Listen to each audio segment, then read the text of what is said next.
Welcome back. My name is Dan Coonan. I'm Commissioner CEO of the ECAC. We're thrilled to be having this. This is our fourth Empowerment Series event, and we're going to be talking about the mental health aspects of esports. And we're at Caldwell University. We're thrilled that Caldwell would allow us to do this, and appreciate it so much. And 11 Next is streaming it. And we're going to get started in a second. Dr. Fish, when you come on up when you get a second. So I'm going to sit here. Okay. Paul, why don't you start? Just tell us who you are and a little bit about your background. And okay. Sure. Yeah. So my name is Paul Raby Santoro. I was a former professional gamer. I've been in esports for about 15 years. For the last 5 or so, I've been doing stage hosting, commentary, different ventures, and I also do live streaming. So I've really built my entire life around esports and video games, esports in particular, and that's why I'm here today, to give you a little bit of expertise on some viewpoints. Yep. And the ECAC just had a great event in Albany, and he helped us quite a bit on that. We had over 40 teams and 2,500 people over 2 days for watching ECAC Esports. That was amazing. Fortnite, Overwatch, League of Legends. Yep. That was a beautiful time, and really looking forward to more of that ECAC stuff. Yep. So again, and so Ivy is back with us on this one. Ivy, for anybody, they're segmenting these individually. So why don't you just give us your background as well, real briefly again. Okay, sounds good. Hello, my name is Ivy Watts. I ran track at University of New Haven, Division II school, and graduated in 2015. And I also run a mental health blog called Beautifully Simply You, where I talk about my own personal struggle while I was an athlete with anxiety and depression, and after college, suicidal thoughts. And really helping other people to tell their own story through telling mine. And again, excited to be here and on this panel. Yep. And Dr. Fish, appreciate, again, you being here. Why don't you just give a real brief background? Joel Fish is my name. It's a pleasure to be here. I'm a licensed psychologist and a sports psychologist, and I've had a chance to speak nationwide, really, on this topic. And esports, to me, as we continue to evolve how we define competition, and the emotions and the thoughts that go about with competition, and just like with other sports, as it's becoming more mainstream and an elite level is starting to emerge, there are physical and emotional challenges to that. So it's a pleasure to be on the panel also. Yep, so I'll tee it off, and I'm going to contribute a lot more on this in addition to facilitating. But so I got back to take over the CEO job of the ECAC 2 years ago, and esports wasn't even really on our radar screen. And for 80 years, the ECAC has provided great value in intercollegiate athletics, mostly in the Northeast. D1, 2, and 3. We've had well over 200 member schools, and we're always looking for ways to provide value. And the esports craze was just coming about, and we thought, gosh, we're kind of well situated to tackle this, given our footprint, how many schools we have, given that most conferences, if they want to get involved, they've got 10 schools or so. When we looked at it and we saw an opportunity, I emailed all 200 plus of our athletic directors, and within 2 days, we had 24 schools saying, hey, if you guys do something in esports, we're in. And ECAC Esports was born, and and that, again, that was just 2 years ago, and next year we may have as many as 50 schools with us for esports. Wow. And we just had a phenomenal event. Paul was there and helped out with that in Albany, and it was terrific. But there's so much. So many people don't know what esports is. There are misconceptions about it and established thoughts about it, and I think a lot of parents start out from a place of fear on it, and we wanted just to talk a little bit about the realities of it, and I would say I might even have put myself in that category 2 years ago, and I have kids, and the kids play Fortnite and all that, and but the interesting thing is, now that the ECAC has esports, and we're doing a profile of the week, a competitor profile of the week, and I did some of them myself, you come across certain competitors and you talk to them for the profile, and we had one gentleman who was an immigrant to the United States, and he didn't speak the language, and started doing esports, and he did it by himself at the house, but then when he got to college, he was suddenly on a team, and esports. So while the thought is maybe it's isolating, he was on a team learning and he had all the camaraderie with and said it really helped him establish his identity as a friend, as a teammate, all of the lessons that you learn in team sports.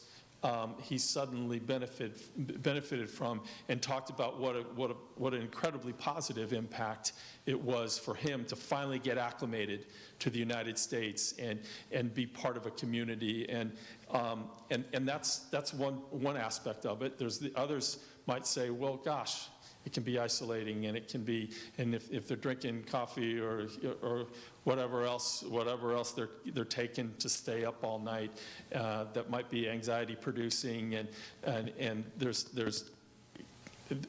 a thought that maybe you can't help but think, well, that's the negative side of it. Maybe that would contribute to mental health issues. So I just want to talk a little bit, and Paul, why don't you kick it off a little bit? It's Sure.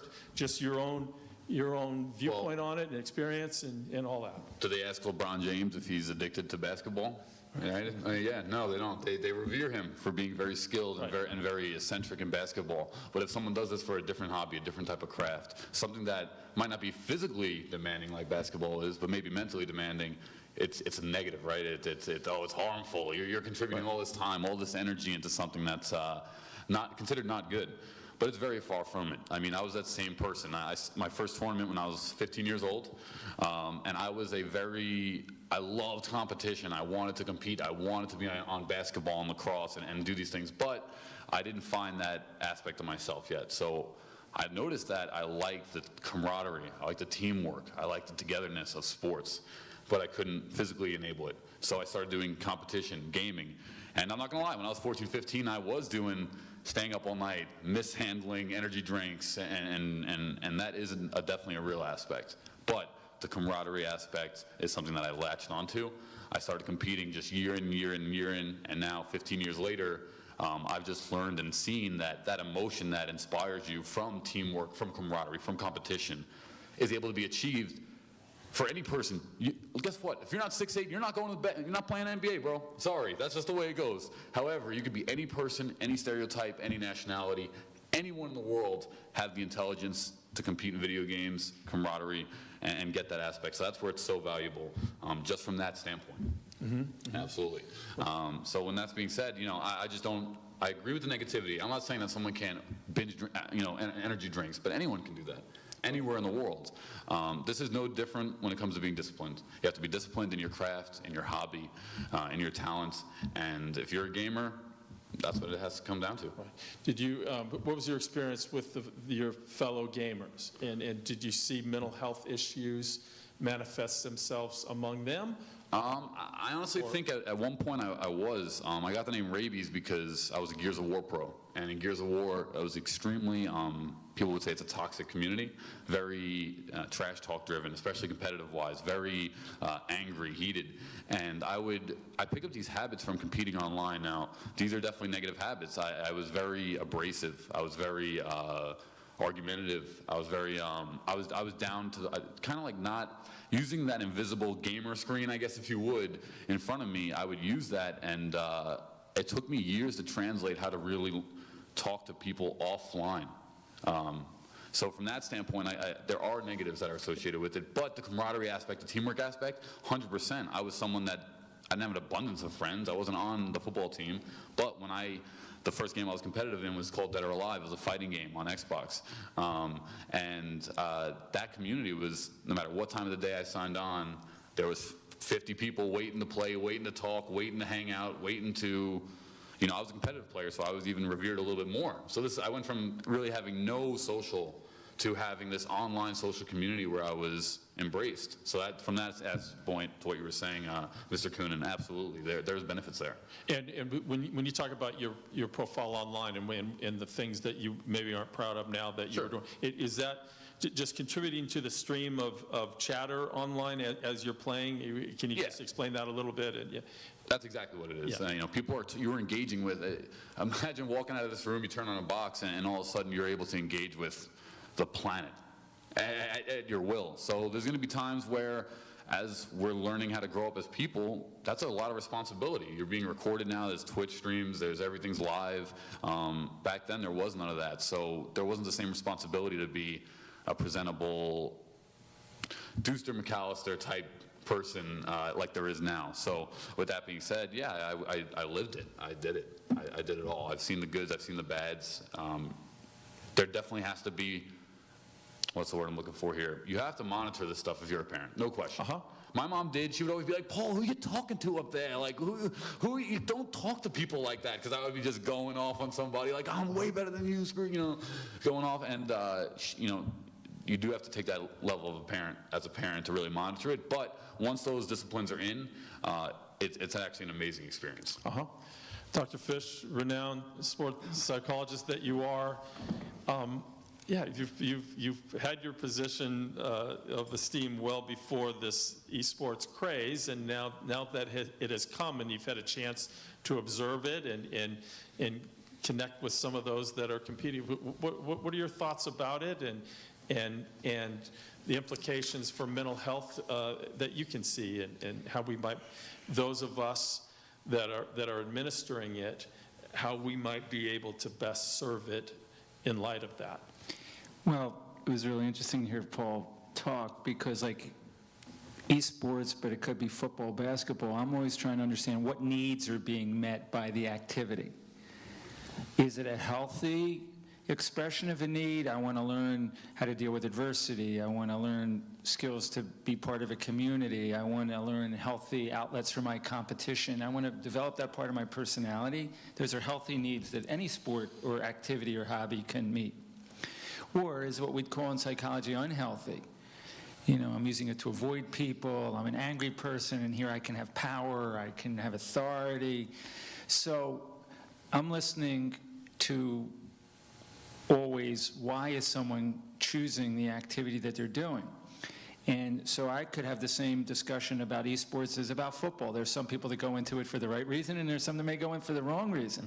What I do believe, though, from what I've learned and having worked in the sports some, is that esports can be a great way to learn life skills, just like other sports can. Discipline, set for goals, cooperation, teamwork, can't always get what you want. So it becomes a way to teach life skills in a way other sports and fitness and activities do. But we always have to look at what's the underlying need. More isn't always better in any sport, fitness, or activity, and that would be true for esports too. Right.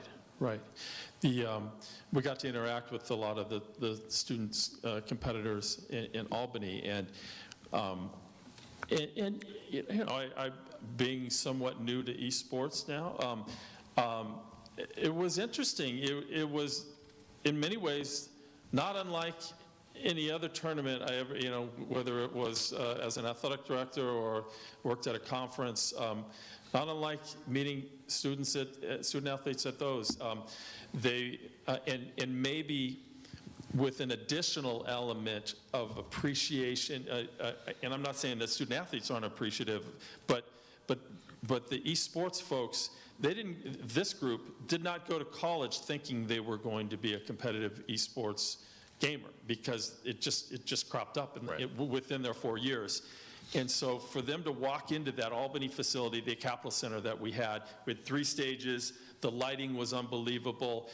It had all the bling or whatever the best term. It was a beautiful stage, right? Oh my God! And that was sick. Their eyes, and I stood at the escalator, would come up, and you'd look at this full room in a major convention center, and it was all devoted to esports and the 3 stages and everything going on, and the eyes, and like, oh my God, they were so fired up that they're now going to be competing up there. So that feeling You're talking about Mr. Coonan, so sorry to cut you off, but that feeling is the same thing I felt. My first tournament was 15, so I was no different than these guys. I went into, it was Evo East, which is one of the biggest fighting game tournaments in the world. I took third place at Dead or Alive, my first ever event when I was 15. When I walked in, I had that same exact feeling. Eyes lit. It was sponsored by Toyota. There was Coke, I think, was a sponsor also. Huge Titantron screen. And from that moment on, I knew, like, this is something that you can invest in. You don't have to be a linebacker. If you're not big, you can't be a linebacker. If you're not 6'8", you can't be LeBron James. I don't care what you want to do. Not that you can't play basketball, but there are certain physicalities that apply to sports. Those no-holds bars are off of esports. Any person, any race, any religion, any place, it doesn't matter, anything. You can now become an international superstar, whether it's streaming, YouTube, or competing. Right, right. And having the opportunity to talk to parents there, I didn't hear the negatives, and that was just one tournament and one experience. Most of this is online. Most of the competitions are online, but we're going to be doing in-person competitions like that. And in some cases, I'd hear from a parent, this has been phenomenal for him because he didn't play high school sports, and now he's part of a team, and now he's representing his school. Wasn't social. He wasn't social, right? In some cases. In some cases, right? Yeah, in some cases.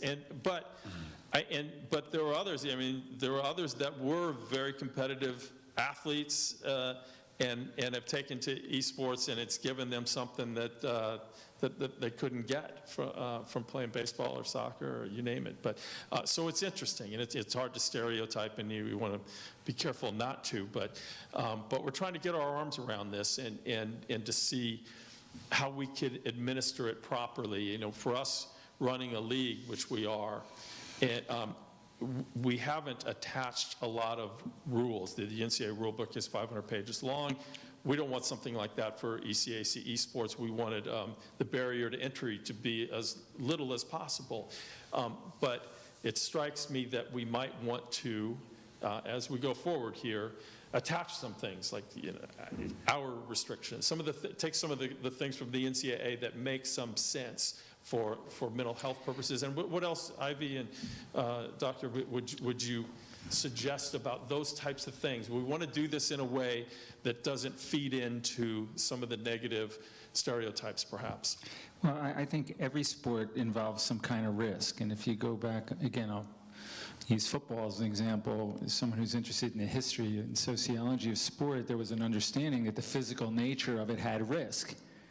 So then some rules came in, and we're still developing rules now. Right. Is the increased risk of concussion comes out. Same thing with lacrosse and in soccer now with head injuries. So I think with an honest set of eyes open to understand what the advantages of esports are, but also what some of the risks may be. I think it's in the infancy stage now, but right. So to have those kinds of awarenesses, talk to performers who, like Paul, who've been involved for a while, so that we can have some kind of boundaries based on evidence, so that we reinforce the positives, but we have some guidelines to decrease the potential for negatives. I mean, I think that's where the evolvement of the sport is right now. Right. Yeah, and I think it sounds like a really great way to either doing it individually or being part of a team and competing, and I think it's important about that identity piece is making sure that you have another piece of yourself that isn't just focusing on the esports, because I think that a lot of times for me, particularly when I struggled with anxiety and depression, it's because I just attached myself entirely to being a track athlete. So when I left school and I no longer was a track athlete, I think it's a little different with esports, because you could continue on doing it, but for whatever reason, if you had to stop, having something that's outside of yourself that you still also love to do would help a lot with that mental health piece. But I think it's awesome that there's competitions now where people can be incorporated and feel like they're part of a team and have other people around them that also really like the same thing. And I think to your point that you'd said that you were open about, you were that 15-year-old kid that was drinking a bunch of energy drinks to stay up all night. I think it's important to have people like you that are talking about those things, so then it's not so taboo. You recognize that there's potentially a negative piece about it, but that there are positives to it as well. So I think having the conversations are the first part to making awareness about any issues that are related to it, and also the positives about it. And I think it's I need to say, so when I worked at a university and I attended an event, and I got back to my office at midnight one night, and my office it had a window that overlooked the court, the basketball court. And I looked out there and I saw, happened to be the best player on our basketball team at midnight on a Friday night, shooting baskets by himself. And so I took a picture, and I don't have a huge Twitter following. I'm not much of a Twitter guy, but I put it on Twitter, and it was the most attention for anything that I put on. And I put it on in a sense that, look, check this work ethic out. You know, is this not inspiring on a Friday night? You know, like the most popular kid at school is by himself on, shooting baskets, and it's no accident that he's the best. And I celebrated it, absolutely celebrated it. And I think there's a fear, to get back to your LeBron James comparison, there can be a fear that if someone's in their basement playing one of these games by themselves at 2 a.m. on a Friday night, you wouldn't be tweeting it out and celebrating it necessarily. And I think that's just because of the perception, perhaps. Well, that's all it is, right? He's pursuing his passion. So anyhow, maybe just... Well, I mean, look, you take both situations. What's the only differences there? We're talking place setting and craft. That's it. The work ethic's identical. So if one person's revered for being the hardest working, person in the room or on the planet, and then you have another person that's basically, let's say, doing the same exact thing, but all that's happening is that instead of standing, he's sitting. Instead of being outside, he's inside. You're now demeaning him, right? Like, this is a bad thing. Let's get a therapist or a psychologist in here or something like that. And that's just, it couldn't be more wrong. There's no different than someone that, you're a computer engineer. You're going to be sitting on your computer 40, 50, 60, 70 hours a week, depending on what company you're working for, and you're going to be making, coding. So what does it matter if the person is gaming, competing, shooting? And this is the other thing people don't realize. Competing in esports for shooting games and fighting games is extremely mentally difficult. The reason why is because fighting games, if you don't realize this, every single move that's in every single fighting game is based on a 1/60th time frame scale. So you have to do raw mathematics while you're watching something unfold in front of your eyes. You have to figure out and adapt to not only how your opponent is playing, like any sport, but you also have to do raw math calculations while you're playing the game. So when you're doing stuff like that, microprocessing, if you're playing a shooting game, angles, you have to learn distances, you have to see all this stuff with your eye, teamwork, communication. These are all things that go into these different levels of games that people don't realize. So this, if it's a fighting game and you're calculating mathematics, or if it's a shooting game and you're learning how to communicate, you have to keep a mental image in your head in fighting games. How many people are alive? When are they respawning? When are they coming back? You have to keep numbers, timers running in your brain while you're shooting, while you're aiming, while you have hand-eye coordination. It's extremely difficult. So those aspects, those training regimens are very brain developing. They are very life skill developing, and I've went from someone that's literally totally socially, I was always social, but not the popular guy. And I went from, not really going the school route 100% to kind of dedicating my life to this industry and going, learning, becoming all through esports. And so that's just kind of been my experience with it, but everyone has their own. I think that's interesting what you just said. I think I haven't really played video games too much, but I think it's awesome how many different things you have to do while you're doing playing esports. And I think that goes back to the mental health piece as well, is that you have to make sure that you're taking care of yourself in order to do all of those things. If you're not in the right mental state, you might not be the best player. 100%. So I think that there's a whole other layer to it, as well as you can add that mental health piece into esports, of nurturing yourself, nurturing your mental health, so that you're the best esports player possible. Right. So I think that that's awesome. There's so many layers to it, and I think, again, having those conversations and adding awareness to it, and letting other people know, like, this is what it is, and it's no different than other sports, I think would allow that to be more of a prominent space. So that's awesome. And I would just want to get back to your initial premise, because, wow, he's shooting at 12 o'clock. How dedicated is he? And I think that's the ethic in sport. But I'll go back to what I said about needs. I'd be interested, like why? Or like, why is he doing that? Is he doing it because he chooses to? Or I have to, I must, I ought to. I'm a perfectionist. Those may not be such healthy needs. So maybe that isn't something in basketball or in esports to glorify. And there's documentation up to the ceiling that 24/7 in basketball and you tell me esports leads to burnout. So what needs are being met by the athlete at 12 o'clock on Friday night? And are we just buying into this notion of more is better, or are we taking a step back and saying, short term, this may be something to glorify, but long term, is that something we really want to be advocating? Right. And it might, and the answer probably is you need more facts to know the answer to that. And in whether it's gaming or basketball, if they're staying up till 2:30 in the morning, and let's say they've got class at 8 a.m., okay, that's a problem. Agreed. I agree. And there is a stereotype that gamers can get addicted and do it all night, and there is, this notion in athletics that somebody just, the gym rat that just doesn't know when to stop, and or you're in the batting cages until your hands are bleeding because from hitting balls, and so you can take anything to extreme, and so the question becomes as a parent or as a conference, how can we get at this to sponsor it and facilitate it in a manner that isn't leading these student athletes into something troubling, whether it's athletics or gaming. Yeah, I agree there. I mean, I'm a big proponent. I started late in life because I was the typical 5 hours of sleep, go to school in the morning. I was going to school Monday to Friday, and then Saturday, Sunday, I would be traveling tournaments, competing all over the country for different fighting games, shooting games, but I was definitely not living a totally healthy sleep schedule, definitely not, nor nutrient schedule or diet. So that stuff is definitely a factor. You have to be able to monetize that, but the question is, you have to do that for anything, is my argument. You always have to do that. If you're skipping sleep, it doesn't matter if you're a tow truck driver, if you drive a garbage truck, if you're an esports player, it doesn't matter. You're going to be hurting yourself.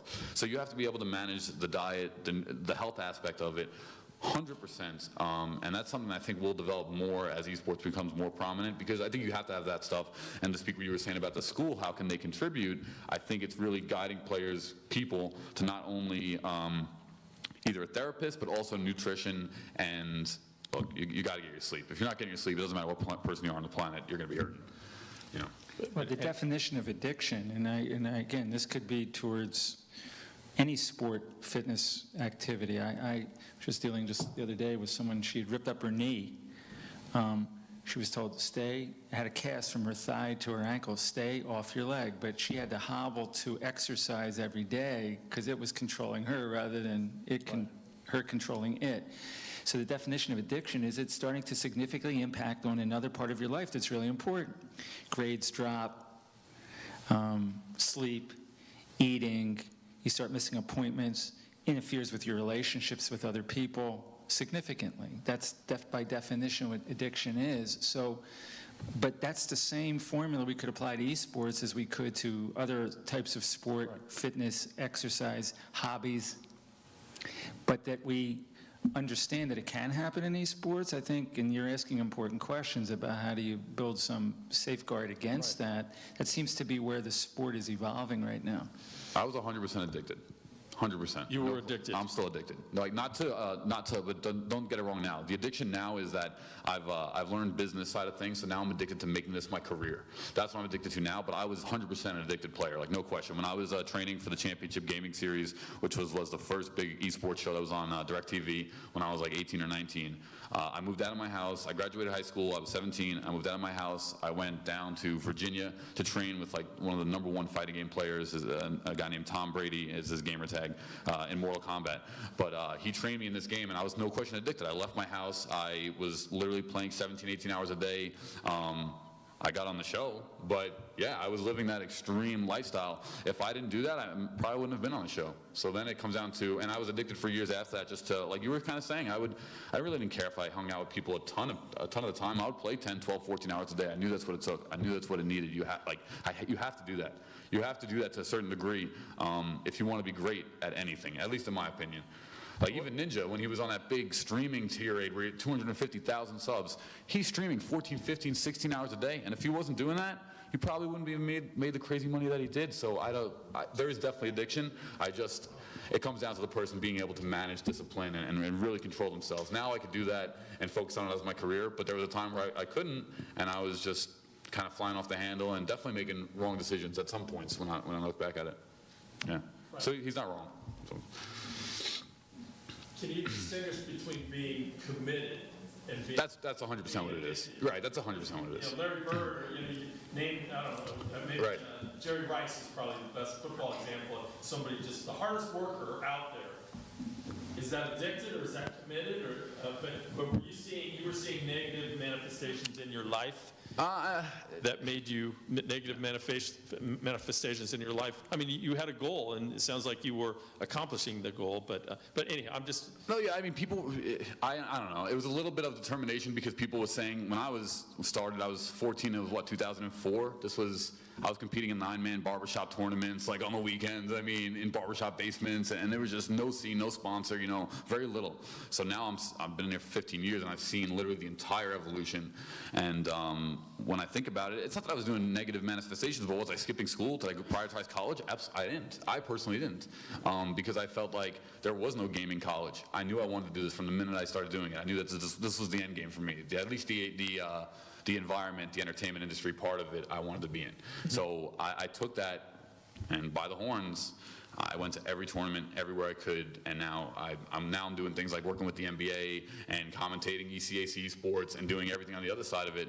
But yeah, was I skipping school and doing those things? Yes. Was that the right thing to do? Probably not. But I did this all on my own. I grew up kind of without parents a little bit. So I had parents, but I just kind of was on my own a lot. So I didn't have that direction. I didn't have that guidance, and I wasn't mature enough to manifest it myself. But so you do see baseball players getting drafted out of high school and skipping college for that, or NBA athletes go for a year. Yeah. Go ahead. Yeah, and you obviously built something very meaningful and successful for yourself. I happen to see a lot of kids who may move to another city to ice skate or gymnastics or not go to college. And, if 1 out of 10,000 make it, if you will, what happens to the other, 9,999? Right, That's where the mental health issues come in, too. I think it's folks who put a lot of their eggs into that one basket, doesn't fulfill the fantasy that they had or their parents had.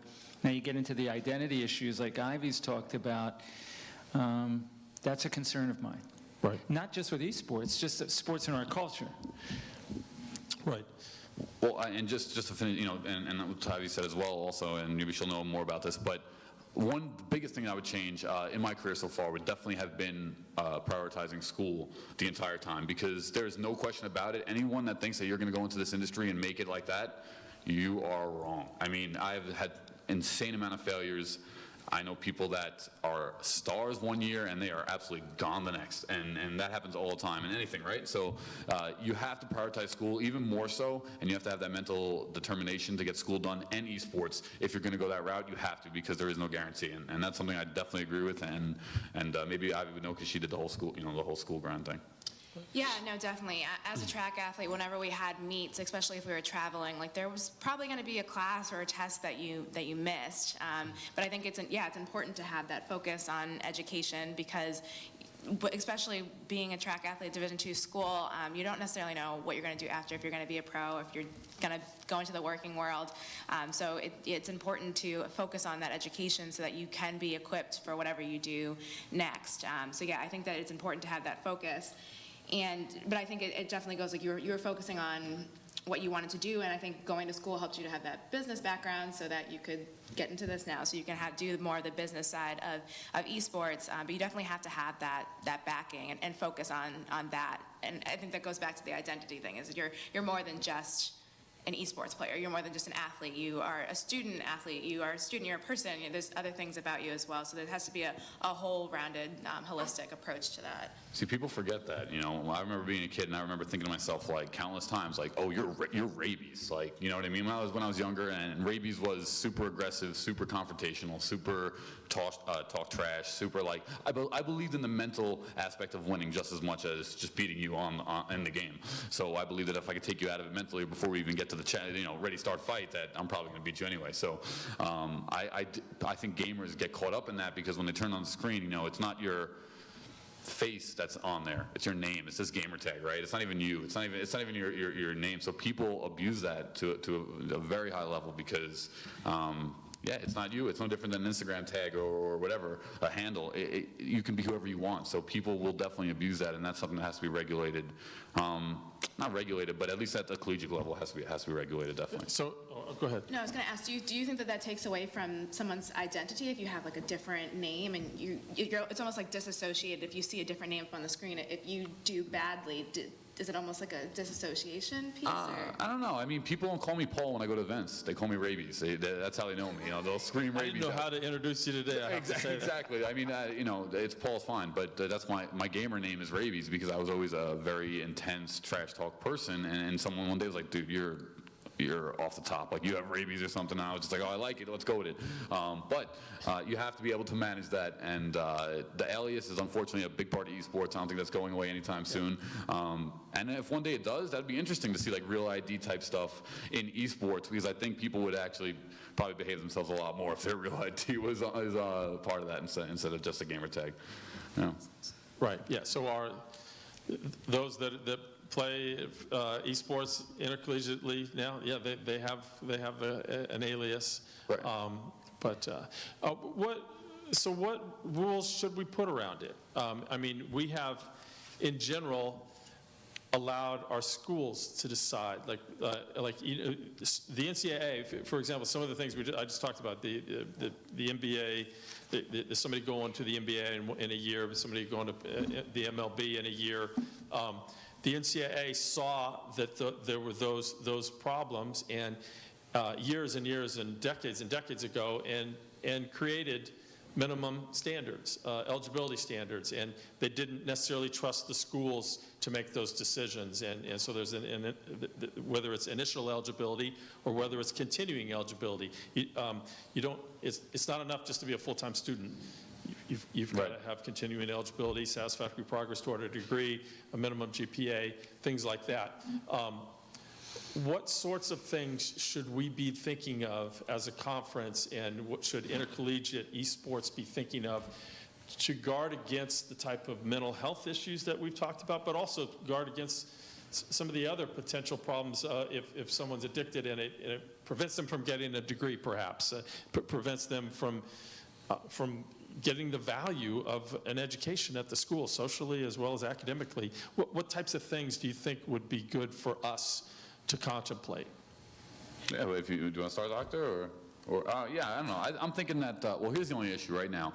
In NCAA, they control everything, right? Like, if you want to get your scholarship and if you want to compete in the NCAA tournament, you have to go through the NCAA, so therefore it's the NCAA rules, and so on and so on. In esports, that's not really the case. Honestly, no one really cares if they can't compete in the ECAC or whatever the case is, because there's multi-million-dollar tournaments that are outside of the ECAC. I'll be clear about this. If someone thinks they can go make hundreds of $1,000s, Right. They're not going to an ECAC school Right. and competing for their school. Right. So we start from the premise, we are dealing with student athletes, Right. or student competitors, whatever you want to call it. We can have that discussion Right. later. But they are motivated to get degrees. That's great. It's not like they're going to use ECAC as a launching pad for a professional. Well, they can too, I guess. They can, right? but chances are they would drop out now if Right. they had the ability to. Well, I think if someone's competing in your league that you have the infrastructure for, it 100% has to be at some point when collegiate esports can get to. It's tough, I don't know to say that it'll ever be prize money, or maybe it's scholarship funds. I've seen that for esports with collegiate, a lot of scholarship money, because they can't, you can't gamble and things like that. I think the best thing is 100% going to be GPA management. Time. In the end of the day, you can't reduce someone's time at home, right? You can only reduce them on your premise. Right. At your facility. So you can take those approaches. I think GPA is the real requirement, because that way it's saying, hey, you're not going to maintain a 3.5, and in order to maintain a 3.5, you have to get 8 hours of sleep at night, you have to do your schoolwork, you have to do your homework, you have to do all your, whatever you have to do. That's the main goal, because that's the only way that someone could be like, I want to compete in the ECAC so bad, but I'm doing the wrong things right now. How do I get in? It's very simple. Do the right things. That's how you get in. So it's like, that to me is where the requirement's really, really important. And whether the school does it or whether the conference does It it. doesn't matter, exactly, right, because it's your event. But if we see that there's a problem, I think and we're so new that we, we don't know yet what we don't know. And that's why we're having events like this and Sure. studying it and all of that. And by the way, if anybody has thoughts or comments yes. I have a question. Hi. I'm Barbara Chesler. I'm Vice President of Academic Affairs here. So I have a question for you. So I think the GPA is a really good guideline, but should there also be guidelines for how many hours a day a student should participate, based on some of the things I've heard you say, so that there's a limit to how many hours Sure. because of the addiction piece? And I understand you can get addicted to anything, but I think this is I really do think this is a little bit different. I mean, yeah. Look, in the end of the day, like I said, if the student's here 9 to 5 and they want to play from 5 till 2 in the morning, I mean, nothing's going to stop them when they're off the clock. But when they're on the clock, 100%. I mean, if you're going to have a certain tournament, or let's say you're competing in the ECAC online that day, a tournament match does not take more than a couple hours at the absolute max. I mean, as far as what you're putting into the computer playing. You might be sitting around waiting from round to round or going on and so forth and whatever the case is, but you're not necessarily playing. So playing is really where the worry is, and as long as it's under, a couple hours, whatever you want to set your guideline or rule set to be, you can 100% do that. But in the end of the day, there is no way to really stop someone from playing something. I mean, go ahead. I would encourage the CAC to continue to develop guidelines like it has done for other sports, because I think you manage and shape behaviors by a couple of ways. Education. This is education. Like, I'm really learning a lot here about esports, and if you had student athletes and gamers here, some of them may hear some of what we're talking about and say, I have to really be more disciplined in my behavior. I'm going to change my behavior. I think we have to have forums for team leaders, just like we do for other types of risky behaviors, because I might have a blind spot to realize I'm starting to spend so much time when gaming that I'm missing class, it's affecting me, and there's, like, everybody else sees it, but I don't. So I do think we need to do more education and work with leaders about how to have those kind of conversations with other student athletes and gamers. And then I do think we need to have policies and procedures, hours, grade point average. Some people's behavior is going to be shaped by consequences. We could have these forums all day, all night long. I still may go back and, spend all night gaming, but if there are some policies and there's some consequences, if I don't get a 3.0, I cannot do this, that's going to change my behavior. So I think we need to brainstorm ways in education, leadership training, in policy and procedures, if the goal is to manage this and increase the chances participants are going to get the best things out of it and stay away from those things that can be harmful. I think it's like no different when you're on the football team, right? And the coach is like, you guys are out till 10 o'clock. You come in a minute past 10, you're not playing tomorrow, right? And then that needs to be the same thing, because now there's live stream. Everyone's playing, everyone's live all the time. You can set a standard where it's like, all right, we know that in the school, you're gaming 20 hours a week. When you go home, you have this many hours that you're allotted. And I'm just using an example. It doesn't have to be like this. But if you get caught outside of your hours, if you get caught dropping your GPA, I think it should be strict. I think that if you start slipping, you're missing classes, even the second class you miss, or whatever it is, the first class you miss, I think it should automatically be a red flag. You get 2 of these red flags, you're not competing. And when it gets to a certain point, and it will, where collegiate esports is insanely serious. It was just on ESPN Collegiate a couple weeks ago, and this gentleman has something after. But as soon as that, once you have those guidelines and restrictions, it has to be GPA based, and it definitely has to be some sort of school responsibility based, because you want to get an education as an esports student. Your intelligence level only applies and makes you greater on an esports level, 100%, no question. Right. Oh, yes. First of all, you guys have been terrific so far, and we appreciate you coming out. I'll be in your shoes in a few minutes. The monitoring of the ETHLETE, that's the name I'm using for the esports players, is you can't control them when they're quote unquote off the clock. What they do at 2 o'clock in the morning, the same way a kid is watching Netflix and binging Game of Thrones before the season starts again in a few days. How do you control that aspect of their lives? I think that's going to be more of a challenge for us, right? Sorry, you can go.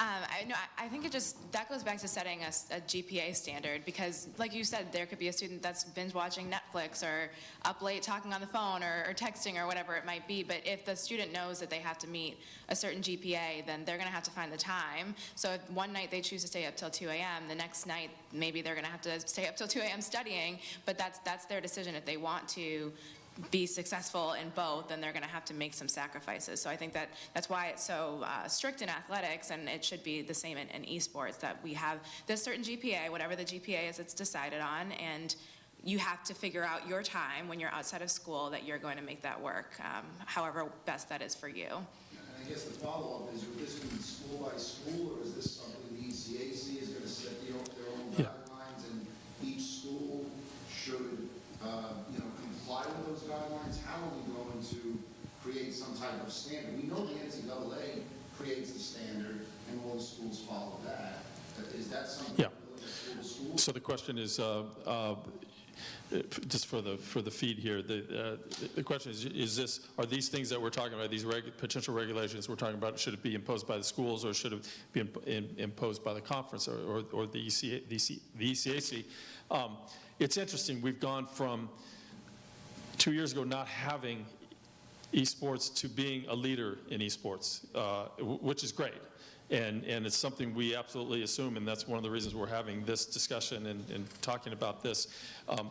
I think Ivy's answer on the ability to regulate the GPA, which is really kind of the only way to get at the hours. I mean, in my example of someone being up at midnight and shooting baskets, you can close the gym. There's ways you can shut down the gym or the batting cages and all of that. You can't regulate somebody from turning on their computer in their room, but you can say you've got to have X GPA in order to participate.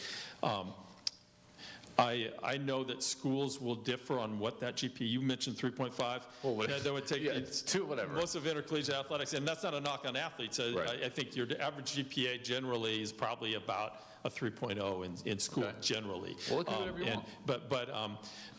But I think what we will do at a minimum is put together a committee, a board, form a board of our schools themselves and get a sense of what they want to do. And if the schools themselves, I think it should be handled, we owe it to these students who have the potential of becoming addicted. We owe it to them to do all we can, especially it's interesting that we're talking about these two topics today that are all the rage right now in the NCAA, esports and mental health. And this panel talks about how those are two connected. We have to address it and provide a framework that doesn't contribute to the problem, but is a leader in getting at the problem. If I'm a director of a school, you can have even dual layer certification, no question about it. If you're the ECAC, you can have a looser. All right, yeah, 2.0. You guys are going to school. You know, you're maintaining some sort of medium average. Maybe school's not for you, but you're still maintaining your job. If I'm in charge of Harvard Esports, I want there to be a 3.5. I want it to be a 4.0 because I want someone that not only is esports diligent, school diligent, work ethic diligent, that all ties into each other. So you can have dual layers because if I'm running a program, I don't want someone that's barely making the minimum. Unless maybe the LeBron James of esports, maybe I do want them, I guess. But your school can have its own requirements on top of the conference requirements, and it has to be GPA based because there is, like you said, there's absolutely no way to regulate someone's free time. GPA, making someone want to be in your league, compete in your league, show off in your league, they're going to get that job done if they really want it that bad. So that's where it comes down to. I don't really see any other way that you can really regulate. Guideline it, sure, but regulate it, I don't know. Correct. I agree. Yes. Yep. All right, I'll repeat it. I apologize if this was discussed before I arrived, but my question, I guess, I'll direct towards Paul. At the university level or the conference level, do you think they should be doing performance-enhancing drug testing, or is that not a concern? So the question is, should the schools be doing performance-enhancing drug testing on esports competitors? So a lot of the drugs that have come up in esports throughout the years have been Adderall, Ritalin, things like that. Mainly, honestly, just mainly Adderall, to be honest. That's been the big one that was talked about for a couple years ago. A bunch of Halo players got caught competing on it or whatever, and yeah, I mean, I guess so, but geez, I mean, how do you test somebody for Adderall when half of them are being prescribed it and the other half of it are getting it? I don't know. As far as other stuff, I mean, sure. That's up to your school. That's up to your conference. I don't think anyone wants anyone on drugs, quote unquote. These are all stimulants. Well, it's an attention stimulant. So it's basically a stimulant, to focus you in, to make you think. And that's really the only one that's been so far in esports. I don't know how you test for that, but should there be regulations? Absolutely. There's no question about it. There's not much past Adderall, at least from what I'm seeing. It's probably costly, but you would do it on the date of... On the day of, yeah, absolutely. Probably an hour before the competition. No That's question. how you do it, but you need to have the money to do it and Or have a doctor, I don't know, look at check eyes, do a cognitive test. I don't know. Right. You can mix up however you want, but that would be the main one that you would have to focus on. And more importantly, maybe instead of drugs, maybe it could be more of a lifestyle check, right? To know that, all right, man, you want to go as hard as you want at playing the game, that's totally fine. But in the end of the day, if it becomes to a point where you're harming yourself and it's obvious or noticeable to others, then it maybe is something to maybe address. That gets back to our prior panel. Right. I think esports players should see therapists, honestly, at least for just generalized checks. Like if you're at a school collegiate level, let me make that clear. If you're at a school collegiate level, I just feel like maybe once a month with the therapist or the school's doctor is something that you should maybe, because you can tell how people act just by interacting with them. Even if they're good at faking it, you can kind of get an idea of how, if someone's struggling, if someone's hurting, if someone's kind of like fatigued or not, you can kind of get a general idea. So maybe that's something to think about too. All right. I think maybe we can learn from some other sports and copy the good things, but not mimic the things that may not be. Like, I think we were talking about education, in my opinion, leadership development, consequences. It's just easier when something's evolving to develop a policy, drug test them. But I want to get back to what I said before. What are the needs that are driving someone to take drugs to win? Because unless you address the underlying issue, then it just becomes a cat and mouse game. Take a look what happened in cycling, where they tried to legislate performance enhancement, and then, well, in my opinion, what that did was develop new ways to beat the system. Right. So if we're just focused, we need to look at consequences, but I think drug testing and just consequences without understanding some of the needs and dynamics we've talked about that can lead someone to go overboard or become addicted, and educating people on that and building in some checks and balances to that, teammates. I think we have to be careful, because I think that would be just copying what we've done with some other sports that I don't always think has been effective. Right. Just legislation. Right, and we don't want to have a 500-page rule book. We want it simple. Right. And give schools a lot of latitude to make some of these decisions themselves as well. Okay. Other question? Any other?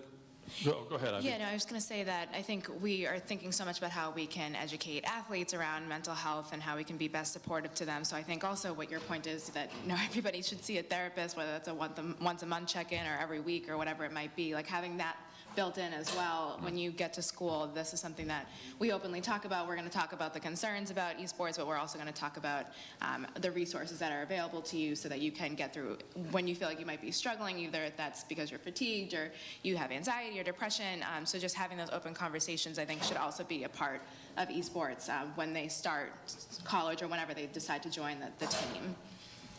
Great. Other questions? Yes. To kind of go off of the regulations as far as time management and things like that go,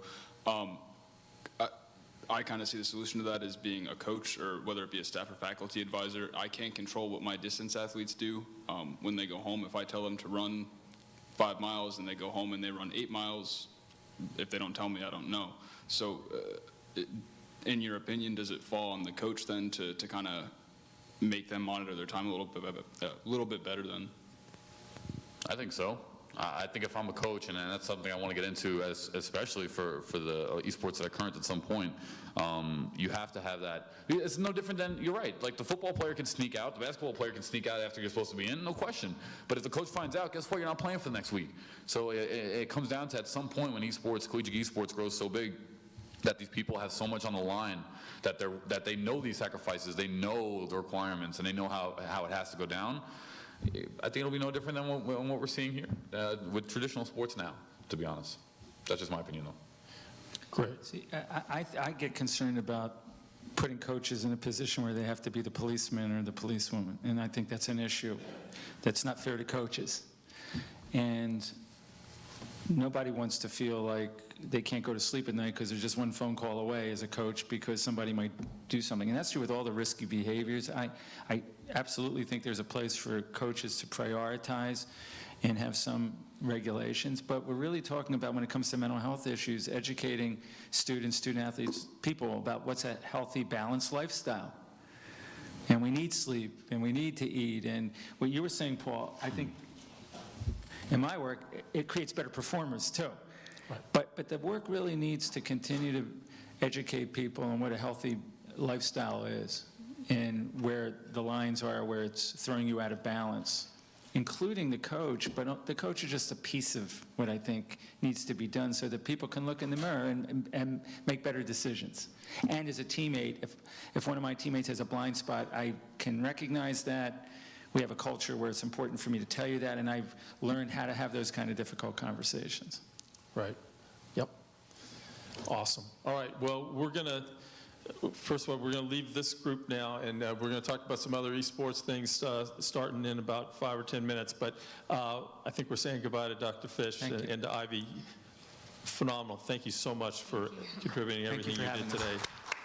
Go to Beautifully Simply You is the website, and anything you want to say?